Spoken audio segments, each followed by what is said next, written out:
My seed and fruit rolls. I need 3.5 cups of flour, which is 500 grams, a packet of dry yeast, 50 grams of melted butter, which is about 3.5 tablespoons, 1.5 teaspoon of salt, 1 egg. And for the liquid, you can use just water, about 225 milliliters. I like to mix 1/4 of a cup of milk and then the rest is water, but altogether the liquid makes 225 milliliters. And I put 1 teaspoon of honey in that liquid to dissolve my yeast. And as far as the seeds and dry fruit, you can put whatever you have. I have put some pumpkin seeds, sesame seeds, pecans, walnuts, and the dry fruit I have apricots, figs, cranberries in it. Just make your own mixture. First thing to do, of course, is dissolve the yeast because it takes few minutes. 1 teaspoon of honey into my water or mixture milk with water, and packet of yeast. I just liked honey more than sugar for my yeast to dissolve. The honey just has such a wonderful flavor. So this will take a few minutes. I'll just put it aside and I will mix all the other ingredients together. I have put salt with my flour here, an egg, and the butter. Sometimes I put 1 whole egg and then extra egg yolk.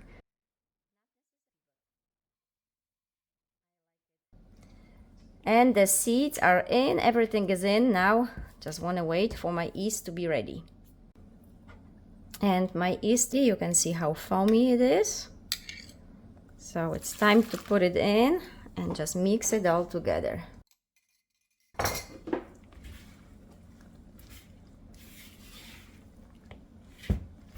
For those of you who have a sourdough starter and you have a discard, you can also put a couple spoons of a discard into that mixture here.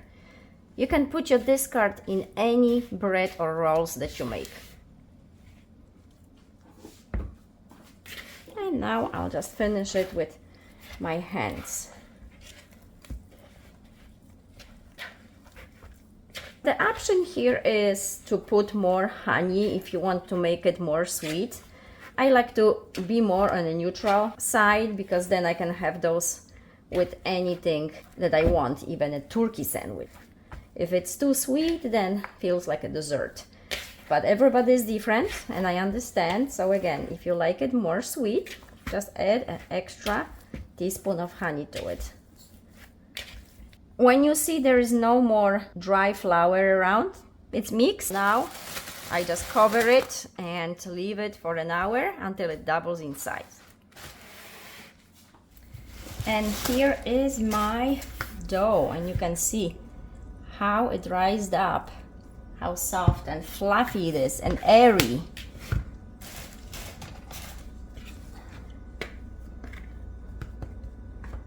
For this I like to use a scale and weight my buns to be almost the same size.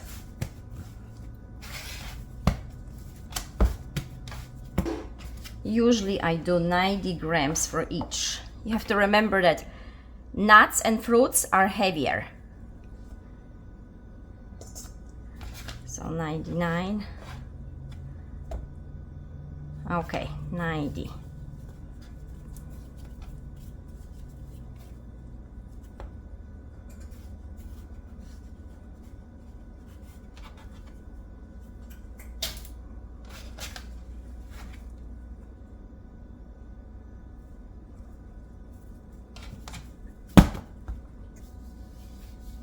Fit in here so you can see better.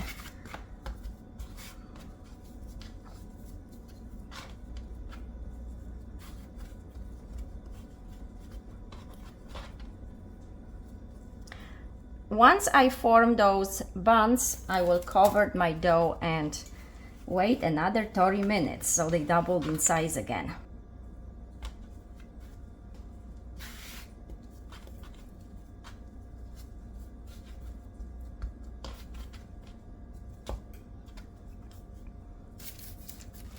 So now cover it again another half an hour and they will be ready to bake.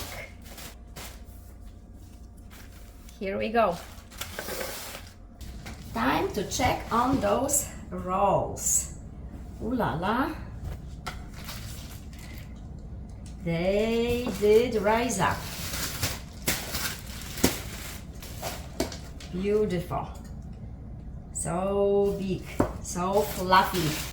I would like to melt a little bit of butter and then put on top of my rolls. And then in the oven they go. And here is my melted butter. So I'll put on top of it. And I bake those rolls in oven at 370 for about 15 minutes. But please always check a couple minutes before you set the alarm, because every oven is a little bit different. I had issues with couple ovens that I bought brand new. I burned so many things. It wasn't keeping the temperature steady. It got so hot. I probably burned about 10 loaves of bread, cookies, rolls. And I finally decided to return it to the store. And this oven is my third one right now. I'm still learning, but it's better than the previous two I had. It takes a little bit. Like you get a new car and you need a couple weeks to get used to it and kind of learn how to drive your new car. Same with the ovens. It all depends how, if they were configured, set up the right way. Okay, here we go.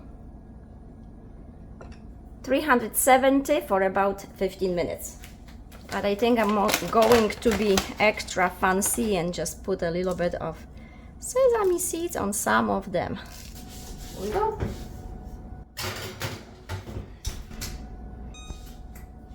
Time to check on my buns.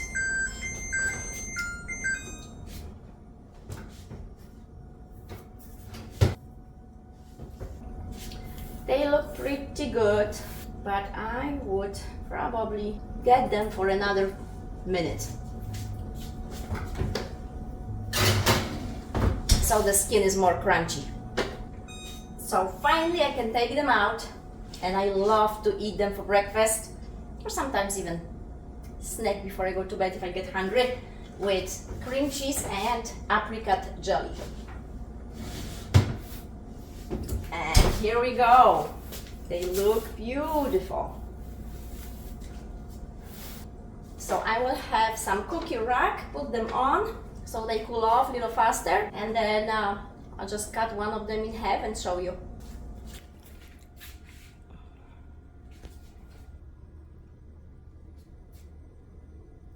I think they look pretty good.